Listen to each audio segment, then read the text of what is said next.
Bonjour à tous et bienvenue autour de votre grande table du mardi. À quoi ressemble la France vue du tribunal de grande instance de Bobigny en Seine-Saint-Denis? Forme, intensité, condamnation. Comment la violence a-t-elle évolué dans le pays? Dans la grande table des idées aujourd'hui, Fabienne Klein-Donati, procureure de la République, raconte: le procureur est un passeur de justice. Il défend l'intérêt général et contribue au maintien de l'ordre public. Mais d'abord, il a été son assistant réalisateur. Aujourd'hui, réalisateur accompli. On lui doit entre autres Les Adieux à la Reine, Villa Amalia ou encore Journal d'une femme de chambre. Benoît Jacot porte Marguerite Duras et sa pièce Susanna Handler à l'écran avec Charlotte Gainsbourg dans le rôle principal. Il revient aujourd'hui sur les liens entre cinéma et littérature, cinéma et théâtre. Le texte de la pièce de Marguerite Duras est par ailleurs réédité en folio chez Gallimard. Benoît Jacot, tout de suite sur France Culture. La grande table. Olivia Gesbert. Décédé il y a 25 ans, l'auteur de L'amant du barrage contre le Pacifique, d'Écrire ou encore d'India Song continue à être joué et adapté. En atteste Susanna Handler, écrite par Marguerite Duras en 68 et adaptée aujourd'hui au cinéma par Benoît Jacot, notre invité. Avec Charlotte Gainsbourg, en épouse délaissée par son mari milliardaire, une Parisienne de passage sur la Côte d'Azur avec son amant qu'elle croise là-bas, Nils Schneider, pour y louer une villa pour l'été. Extrait. Pas aller à l'hôtel. On se coucherait tout de suite. On mangerait dans la chambre. Non.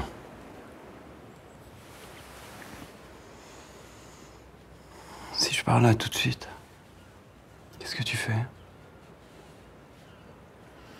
Je resterai ici 3 jours. Du temps de quoi? J'ai pas de raison de rentrer sans toi. Je te regretterai beaucoup. J'ai jamais rencontré quelqu'un d'aussi cruel que toi. Comme si je rêvais.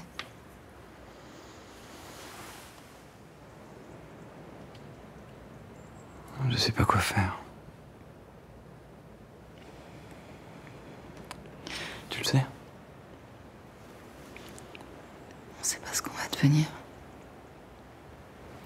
Et bonjour Benoît Jacot. Bonjour. Cette pièce de Marguerite Duras, Susanna Handler, est-ce qu'elle était pour vous? Pour moi, vous voulez dire, est-ce qu'elle m'était destinée? A priori, je ne pense pas, mais dès le moment où j'en ai parlé et à plusieurs reprises à Marguerite Duras, donc que je voyais beaucoup pendant assez longtemps,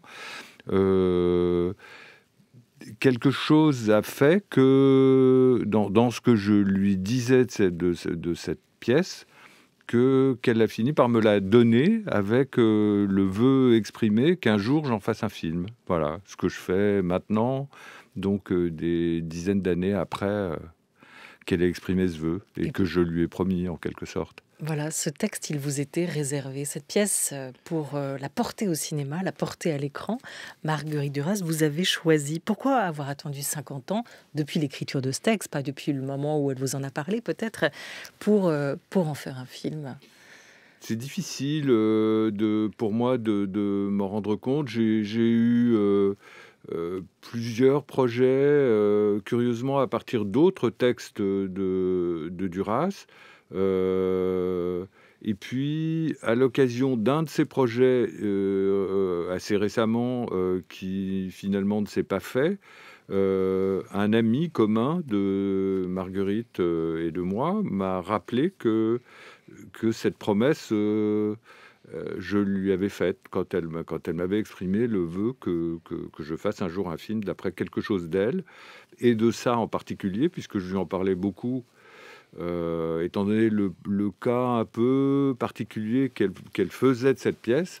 Voilà, à partir de ça, cet ami m'a rappelé cette promesse que j'avais faite de faire un film, donc, et du coup, voilà, j'en ai parlé à Charlotte Gainsbourg, qui a lu le texte qu'elle n'avait pas lu et qui immédiatement m'a donné son accord et du coup on a fait le film très vite. Il faut vous rappeler vos promesses pour que vous les teniez. Ouais. Ouais. Il y en a beaucoup d'autres comme ça dans les tiroirs, des promesses? Il y en a sûrement pas mal dont je ne sais plus rien, mais il suffit qu'on me les rappelle pour que, en tout cas, je m'efforce de les exécuter. Je suis très lié à mes propres promesses. Beaucoup moins à celles des autres, mais les miennes, oui. D'accord. Alors ce texte, elle vous l'avait promis, elle vous l'avait réservé, Marguerite Duras. Est-ce que vous l'avez adopté avant de l'avoir adapté? Autrement dit, est-ce que Susanna Handler, c'est un des textes, une des pièces de Marguerite Duras qui vous parlait déjà le plus à l'époque et que vous aviez envie de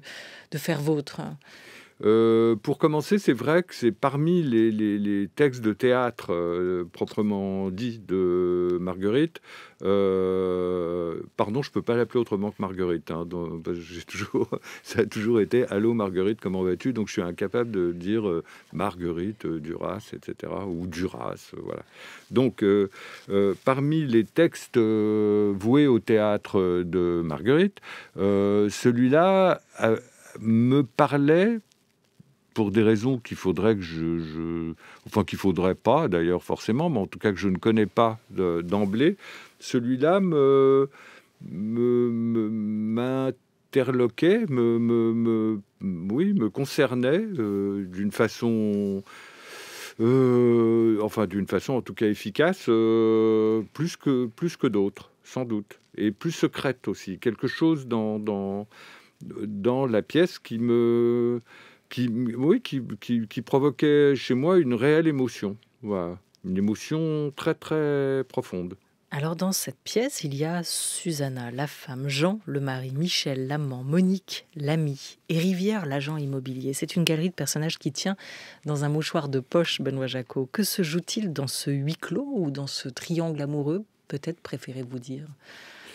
En fait, c'est presque un lieu commun qu'elle explore. Et ça, c'est quelque chose que Marguerite, à quoi Marguerite touchait beaucoup. C'est-à-dire le lieu commun, la convention, presque même. Et donc, c'est presque une situation de boulevard. Il y a une femme, son mari et un amant. Voilà.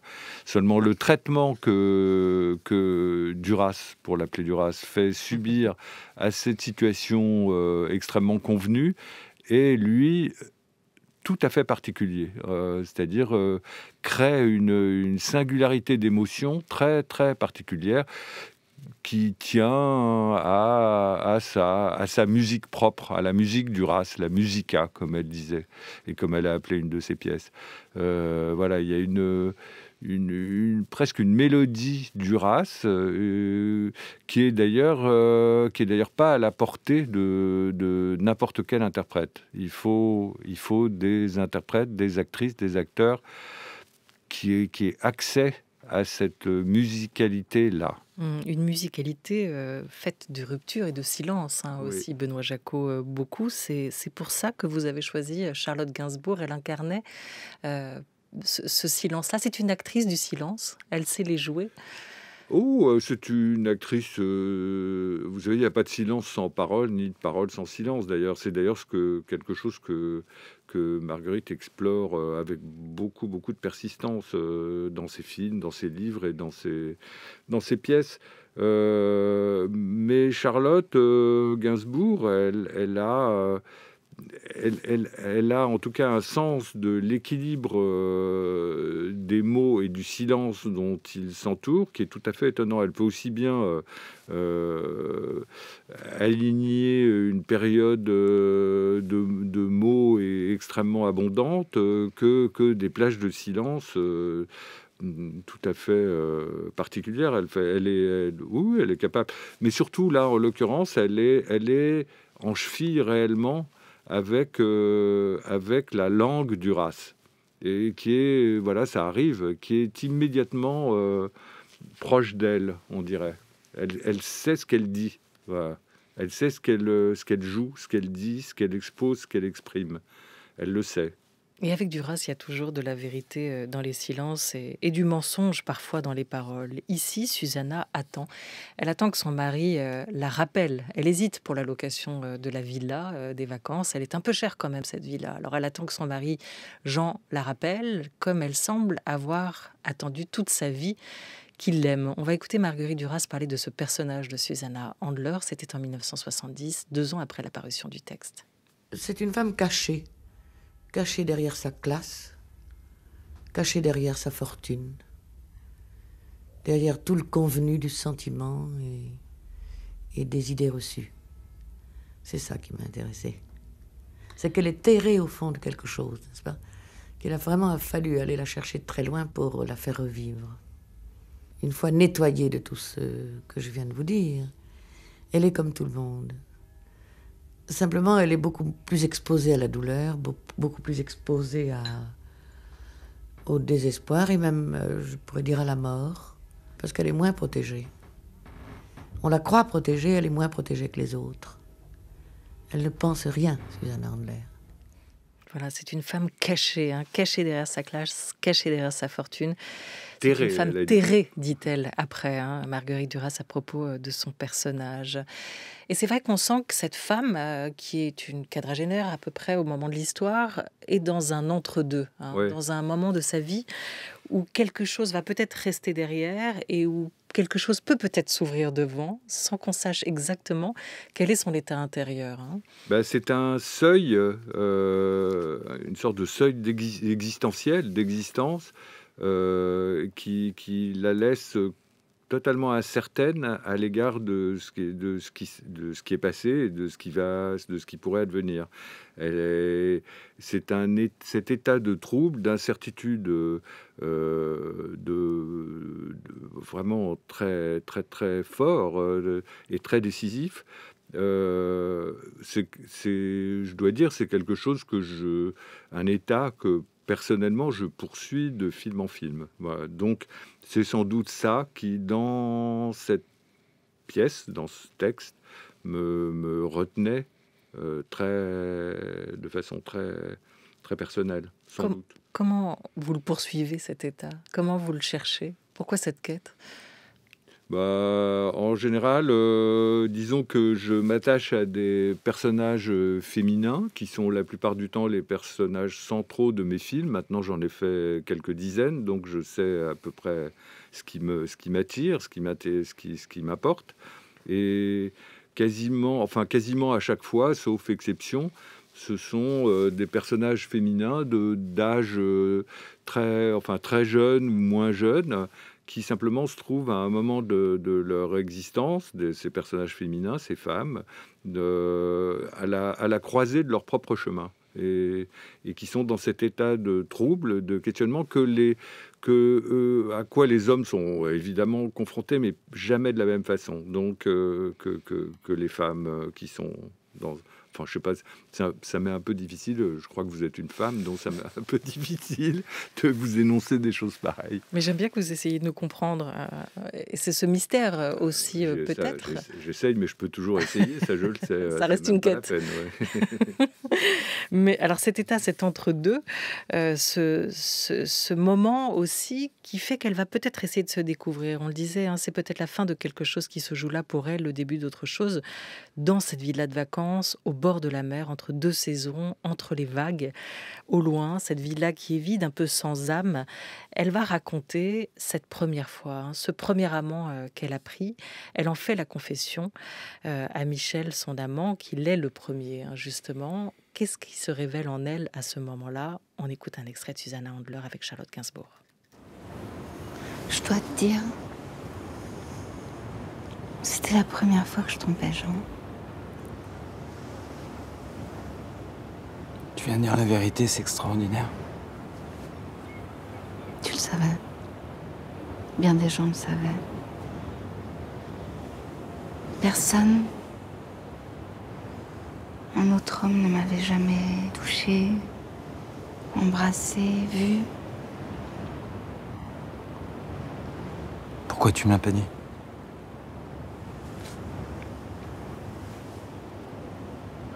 Tu m'avais dit on parlera pas du passé.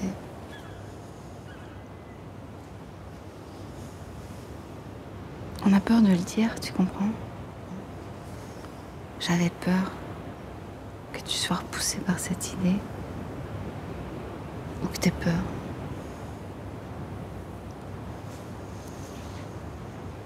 Et puis, on oublie tout de suite. Après 1 heure, je vais oublier. Qu'est-ce qu'il faut regretter? Je sais pas. Quoi? Rien. Non, rien. C'est un cadeau que Duras vous a fait en vous offrant cette pièce, Benoît Jacquot, vous l'évoquiez. Est-ce que c'est aussi un cadeau qu'elle fait à son héroïne, à cette héroïne ordinaire, Susanna Handler, en lui offrant un amant dans ce texte, dans cette histoire, l'amant, le fameux amant de Marguerite Duras? Ah bah oui, Qu'est-ce c'est presque une figure imposée de la mythologie Durassienne, durassienne, ouais. si je puis dire, l'amant. Voilà. Cette espèce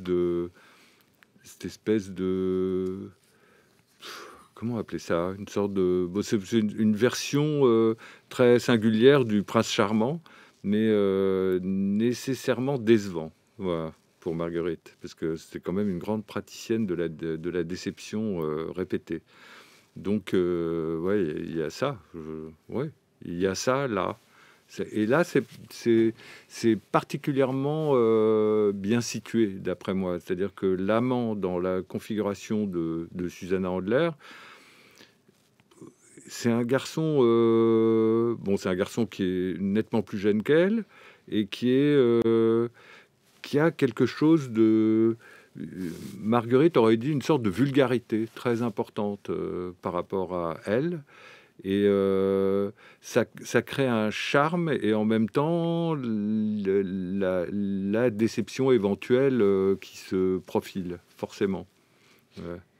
Et elle sait tout ça, Susanna. Donc c'est ça, les personnages féminins de Marguerite, ils ont cette chose extraordinaire, c'est que sans rien savoir, elles savent tout. Voilà. Des autres et d'elles-mêmes pour commencer. Benoît Jacquot, vous avez quoi, une vingtaine d'années quand vous rencontrez Marguerite Duras? Oui. Quasiment 20 ans, ouais. Et ouais. elle a quel âge? Oh, là, je n'ai jamais calculé, mais je pense qu'elle a une soixantaine. Ouais, soixantaine d'années. Elle était à un moment de sa vie où elle hésite aussi. Elle a des moments de rupture ou de recul dans l'écriture. Hein, et elle va choisir aussi de tourner. Quand je de l'ai faire connue, des elle voulait films. plus écrire. Ouais. Et elle se... Enfin, oui, elle avait du mal à écrire réellement. Voilà. Et elle a trouvé le cinéma comme une sorte de méthode pour continuer d'écrire, parce qu'elle ne pouvait absolument pas s'en passer. Donc elle écrivait pour des films, et ce qu'elle écrivait pour les films, une fois les films faits, devenaient les livres qu'elle publiait encore à ce moment-là, soit chez Gallimard, soit aux éditions de Minuit. Et vous allez devenir son assistant réalisateur. Elle va avoir besoin d'un coup de main sur le plateau, sur le tournage. Elle appelait ça son bras droit. Elle cherchait un bras droit, et ça me flattait et ça me convenait extraordinairement bien, je dois dire. Parce qu'elle voyait en vous déjà cette habileté aussi à traduire ce qu'elle désirait. Hein. Il vaut mieux être le bras droit que le bras gauche dans ce type de situation. Je sais pas, sans doute. Ouais. En tout cas, voilà. Traduire est le mot exact. Elle comptait beaucoup sur moi pendant le temps où j'ai travaillé avec elle, qui est le dernier moment qui a été pour moi celui qui précède le fait de faire moi-même des films. Et du coup, elle a été pour moi très décisive, parce que immédiatement après cette expérience de 2 ans et 3 films avec elle, j'ai fait mon premier film, que sinon j'aurais peut-être fait plus tard. Parce que je l'ai fait de façon assez précoce, j'avais à peu près 25 ans, et en général, on fait quand même les films un petit peu plus tard. Avant même de parler de cinéma, qu'est-ce que vous apprenez, vous, le jeune homme de 20 ans et quelques, 25 ans, en côtoyant cette femme, cette écrivaine de 60 ans? Pas tant du cinéma, mais de la nature humaine. Qu'est-ce que vous apprenez à ce La liberté. contact? Fondamentalement, la liberté. Voilà. C'est-à-dire comment être libre de soi-même, des autres, et autant que possible du monde, en combattant éventuellement pour que le monde soit propice à l'exercice de sa propre liberté, c'est-à-dire l'exercice de son désir, en quelque sorte, de son désir reconnu. Voilà, il y a ça aussi, très important. Elle l'était, libre. Ah, très, mais incroyablement malgré ses libre. fantômes. Ouais. Y compris de choses très, très pénibles pour beaucoup dans son entourage, éventuellement. Mais d'une liberté inconditionnelle, c'est-à-dire en connaissance de toutes les causes et de tous les effets, mais une liberté radicale. Elle a tourné des films, vous l'évoquiez, elle a parfois même réalisé le film avant d'écrire le livre. C'était le cas d'India Sang. Quelle relation entretenait Duras avec le cinéma? Si on écoute cette archive, ce témoignage, on pourrait quand même dire que la relation était ambiguë, paradoxale. Comme disait Borges, il y a autant de Hamlet que de lecteurs de Hamlet. Il y a autant de Moby Dick que de lecteurs de Moby Dick. C'est ça? Et mettre une fois pour toutes Moby Dick ou Hamlet en image et l'imposer du dehors est une chose que je trouve très souvent regrettable. Supposons un jeune homme qui n'ait jamais lu Moby Dick et qui le lise après avoir vu le film, il sera gêné par le film. Sa relation avec le récit sera forcément impure dès le départ. C'est pour ça que je suis contre les adaptations des chefs-d'œuvre au cinéma. C'est que ça détruit, ça éloigne, ça corrompt le phénomène de la lecture, qui est un phénomène très important, peut-être le plus important. Et pourquoi acceptez-vous parfois des adaptations de vos livres? C'est le seul moyen pour un écrivain de gagner de l'argent. Ah, pardon, je rigole parce que ça me rappelle des bons souvenirs. Ouais. C'est étonnant, cette idée de corruption qu'elle évoque dans l'adaptation d'un chef-d'œuvre, d'un grand texte. Qu'est-ce que vous lui auriez répondu ou qu'est-ce que vous lui répondez aujourd'hui à cela? Vous qui avez passé aussi votre vie de cinéma à adapter des grands textes avec amour et avec respect pour ses auteurs. Dostoïevski, Marivaux, Henry James, Pascal Quignard avec Villa Amalia, Chantal Thomas dans Les Adieux à la Reine, Don DeLillo, enfin tous ces auteurs que vous avez adapté, Benoît Jacot. Je ne les ai jamais adaptés au sens que dit Marguerite, c'est-à-dire que je retrouve et avec qui je m'accorde absolument sur les propos qu'elle tient là, très tranquillement, mais en toute certitude. Ce qu'on appelle l'adaptation, qui pour moi est plus un terme de plomberie qu'un terme qui relève de la transposition des livres au film. Alors comment vous dites-vous? Quel est le bon terme? La vérité, ce serait de dire que je me sers d'un livre pour faire un film. Voilà. Mais et de m'en servir, d'après moi et d'après le témoignage des gens d'après qui j'ai fait les films, c'est le seul moyen de retrouver quelque chose de ce qui était à la source du livre envisagé. Et je prends un livre comme c'est une opération de lecture au sens que dit justement Marguerite.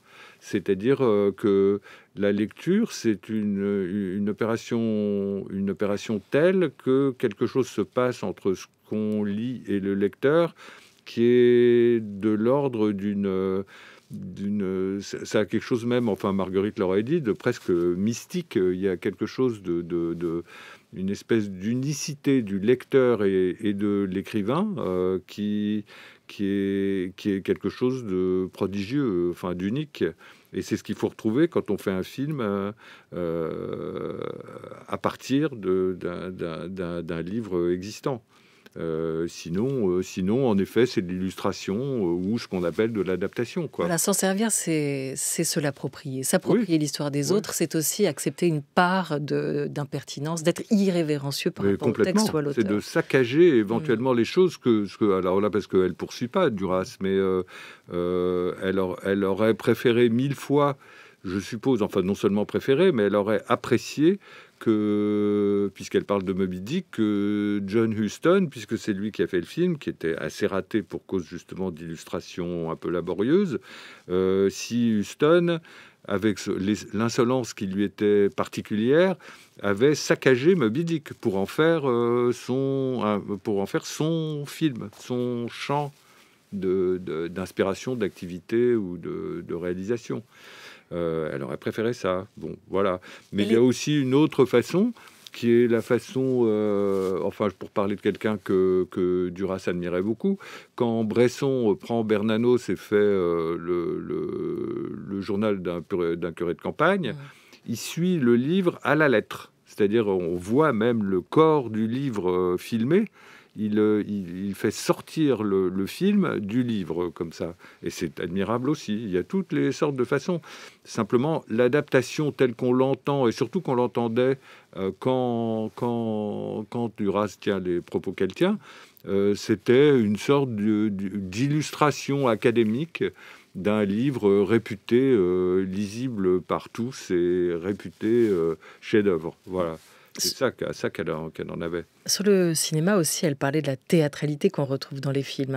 Pourquoi le cinéma n'aurait-il pas sa théâtralité chaque fois qu'on me dit que telle ou telle chose n'est pas du domaine cinématographique? On fait reculer le cinéma. Elle était cinéphile aussi, Duras, et c'est intéressant de voir que dans ce texte de Susanna Handler, elle pose là de nombreuses didascalies qui sont peut-être autant d'indications pour le réalisateur. Temps, silence, elle sourit. On voit la Duras scénariste aussi dans l'écriture de cette pièce. D'une pièce, vous avez choisi de faire un film, donc sans déroger à l'unité du lieu. Pour terminer, qu'apporte le cinéma, Benoît Jacquot, pour vous? Est-ce que c'est un souffle supplémentaire par rapport au théâtre, une vision nouvelle? Non, je dirais que c'est un autre champ de perception et d'expérience. C'est tout à fait autre chose, même si ça passe par des points communs. Et spécialement les interprètes, les acteurs, les actrices. Voilà, c'est ça, comme au théâtre, il s'agit d'interpréter quelque chose et de l'exprimer, de le communiquer. Donc ça, évidemment, c'est pareil, mais c'est par des moyens quelquefois diamétralement opposés. Voilà, au théâtre, on ne fait pas circuler le point de vue. Au cinéma, par définition, à 360 degrés, on peut tourner autour de ce qu'on envisage. Susanna Handler par et de Benoît Jacquot sort en salle, pas ce mercredi, le mercredi prochain. Le film a attendu, il est heureux, je pense, de retrouver, comme vous, le chemin des salles. J'ai dit une bêtise. Mercredi prochain, c'est demain. Oui, non, alors celui d'après.